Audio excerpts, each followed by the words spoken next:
Me alegra mucho estar nuevamente aquí en la Comisión Primera de Senado, prendiendo motores para lo que será la próxima legislatura, ahora en el mes de marzo. El tema que nos convoca pues es definitivamente el análisis de nuestro sector dentro del Plan Nacional de Desarrollo, que como ustedes saben es un llamado a hacer un pacto por Colombia, buscando un pacto por la equidad. Tiene 3 ejes fundamentales, el plan de desarrollo que ha sido presentado, ese pacto por Colombia que tiene también un pacto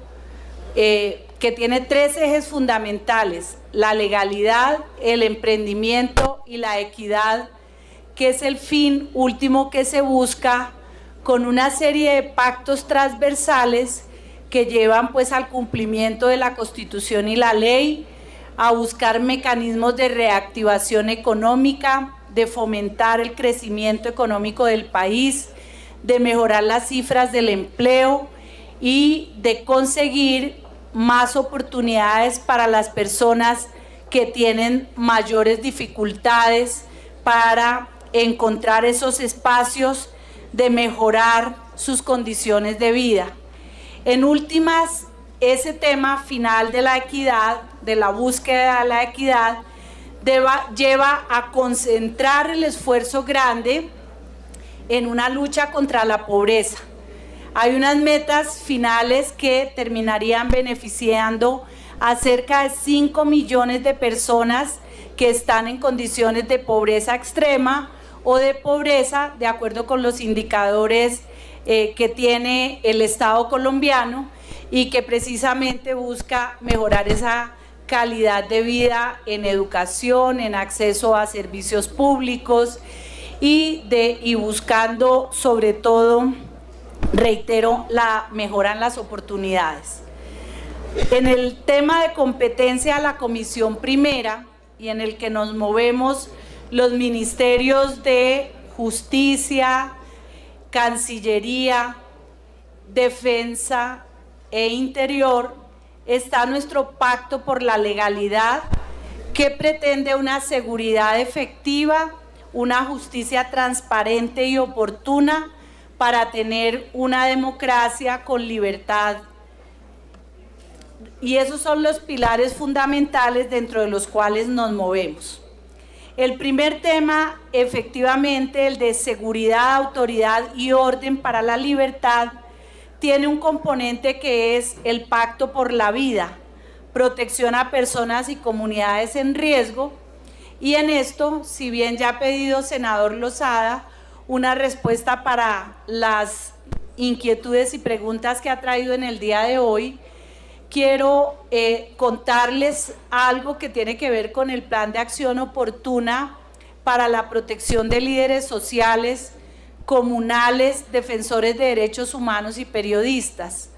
Desde antes de la posesión del gobierno nacional, encontramos a través de los medios de comunicación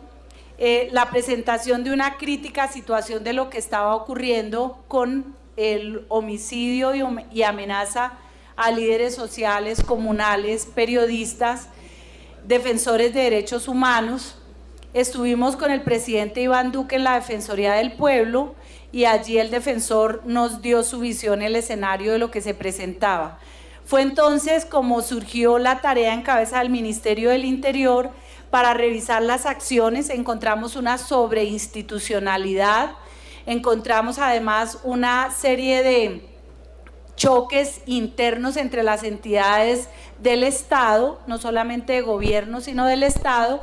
y por eso planteamos un plan de acción con una estructura en cabeza del presidente de la República, con la participación de los ministros, los consejeros presidenciales que tienen que ver con temas de derechos humanos, el comisionado para la paz y el de la estabilización y cumplimiento del Acuerdo de La Habana, adicionalmente con participación e invitación permanente de la Defensoría del Pueblo, de la Procuraduría General y de la Fiscalía General de la Nación y de los altos mandos militares y de policía, con el fin de tener una visión unificada y poder luego salir a buscar una política pública integral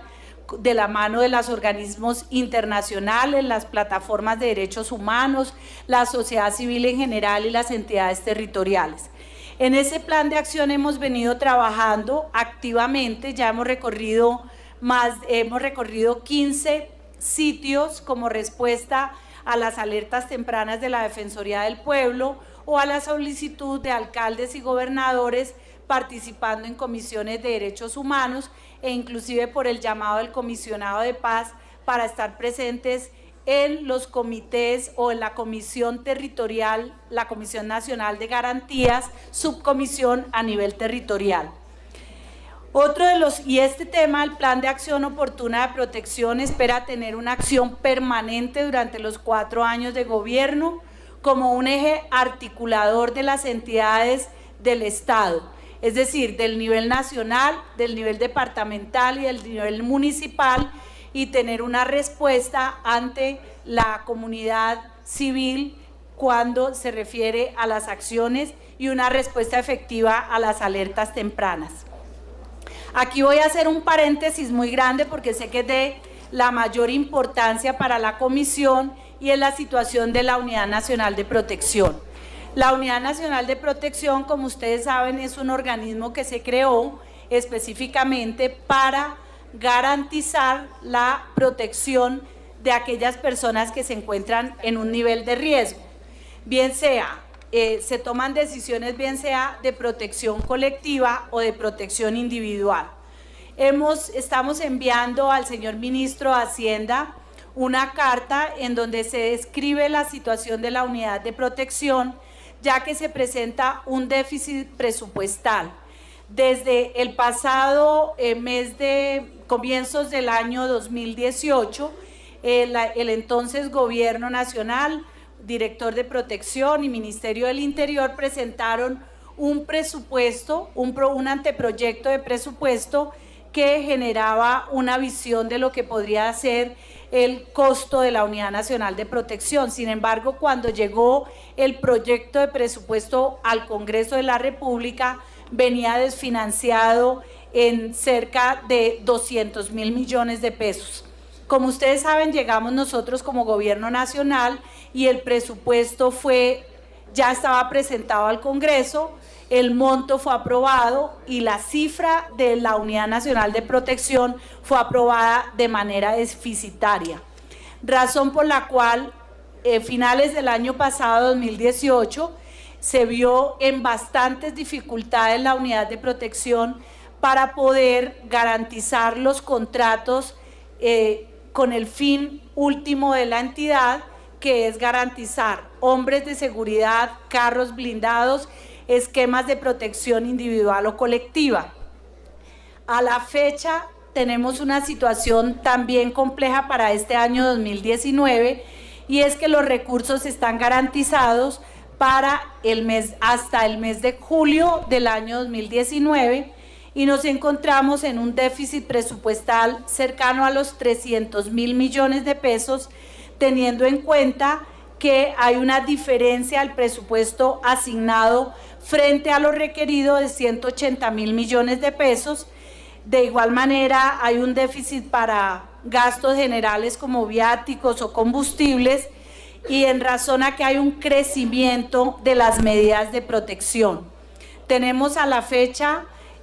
una cifra de personas protegidas por encima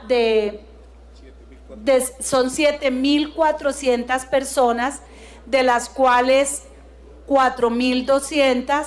corresponde a la caracterización de líderes sociales, comunales o defensores de derechos humanos. Y con este crecimiento, ya nomás para lo corrido del año 2019, tenemos, director, unas solicitudes cercanas a 5.000 solicitudes en lo que va con. Ojalá en los próximos días pudiéramos tener la oportunidad de ahondar más en este tema de la protección de líderes sociales, comunales, defensores de derechos humanos y periodistas. Les dije que desde el comienzo encontramos que había una sobreinstitucionalidad y efectivamente, derivados del Acuerdo de La Habana, se crearon varias comisiones, comités, que encontramos inoperantes, entre otras, porque precisamente no tenían unas metas claras. El sistema de alertas tempranas, como fue diseñado, ha sido fundamental para este plan de acción,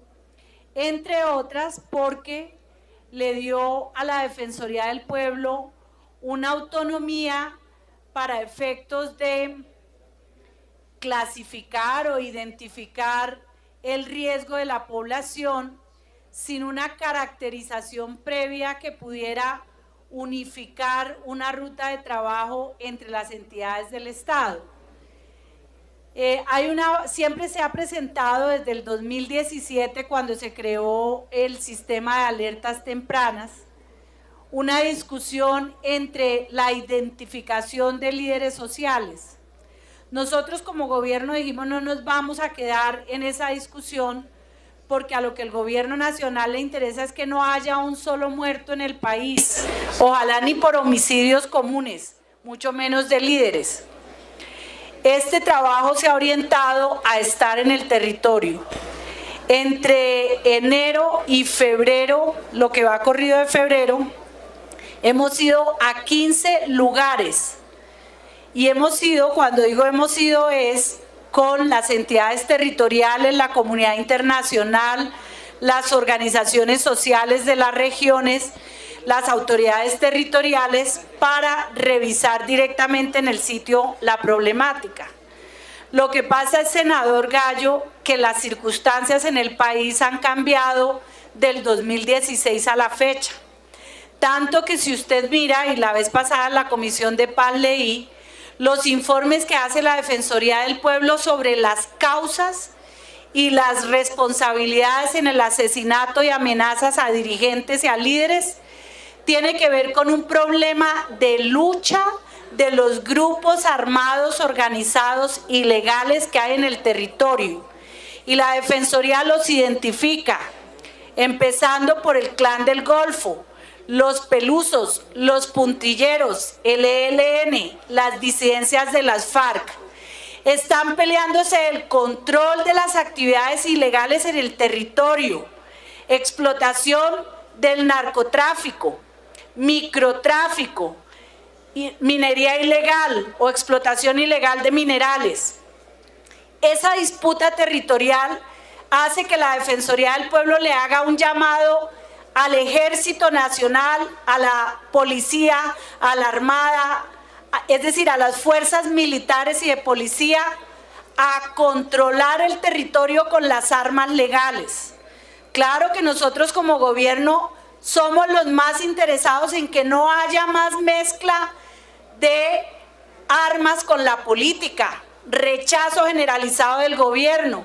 Pero es que en este momento las armas vienen de esos grupos delincuenciales que quieren adueñarse de economías ilegales y tienen sometida a la población. Esa es la causa por la cual, cuando llegamos con la Alta Consejería de Derechos Humanos o la Consejería para la implementación del acuerdo, la estabilización o el comisionado de paz,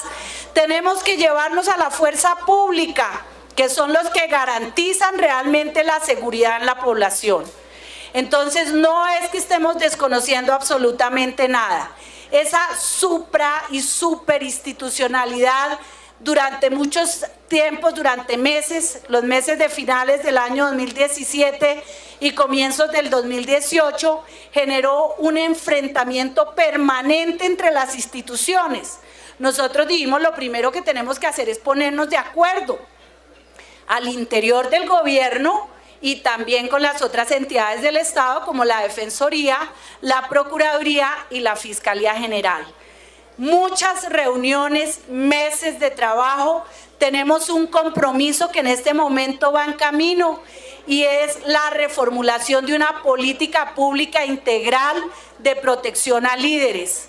no sobre los hechos anteriores, sino sobre las circunstancias nuevas. Y con eso se está trabajando con todas las entidades, con los organismos internacionales que permanentemente están acompañando el proceso y también invitados las organizaciones sociales y políticas. En cuanto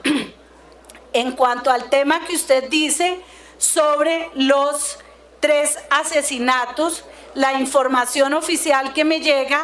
es que está confirmado la muerte de un exintegrante de la FARC en Planadas, Tolima. Efectivamente, la cifra oficial a 31 de diciembre son 85 exintegrantes asesinados, pero según un reporte que nos dio la Fiscalía General a comienzos de diciembre del año pasado, cerca del 70% de estos homicidios corresponde a vinculaciones con grupos ilegales y con economías ilegales. El tema, como ya lo ha explicado el director de la Unidad Nacional de Protección,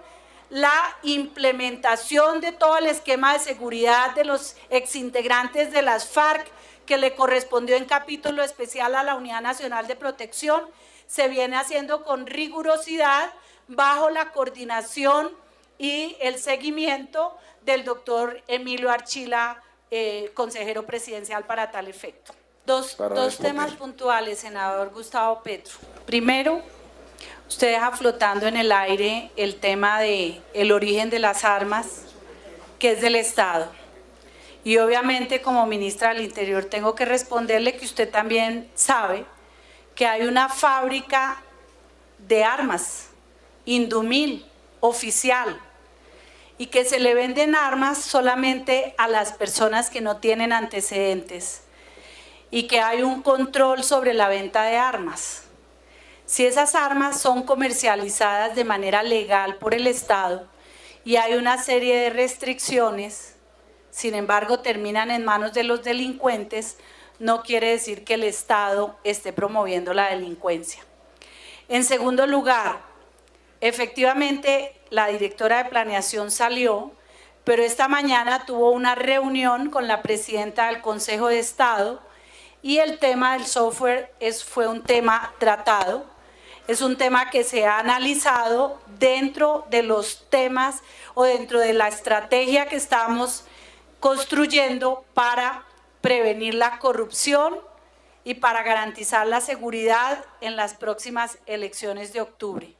Coincido con usted y lo que ha dicho el presidente del Consejo Electoral, son las elecciones de mayor riesgo, no solamente por el fraude como tal, sino porque todos sabemos que en las elecciones territoriales llegan recursos ilegales, se manejan los recursos públicos para garantizar la elección de alcaldes y gobernadores, se violan los topes electorales, todos lo sabemos.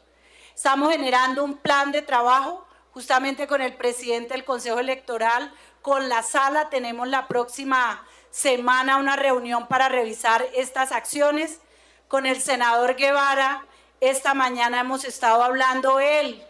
y el partido Mira, que fueron los originarios de la sentencia del Consejo de Estado y que lograron demostrar el fraude en su momento, pero también usted sabe, senador Petro, que en el presupuesto general de la Nación del año 2019 no quedó la plata para el software y no se hizo debate al respecto. Y el año pasado, cuando se presentó el presupuesto desfinanciado para la organización electoral, no se dijo nada. Estamos revisando directamente con el presidente de la República, mirando unas acciones conjuntas con la Procuraduría General de la Nación. El jueves tenemos una discusión con el Procurador General sobre el tema. Ayer firmamos una carta de acuerdo con la MOE, con la Misión de Observación Electoral, para revisar todas estas acciones, ya que nos interesa también que el proceso electoral sea transparente y esté seguro para el ejercicio de la política.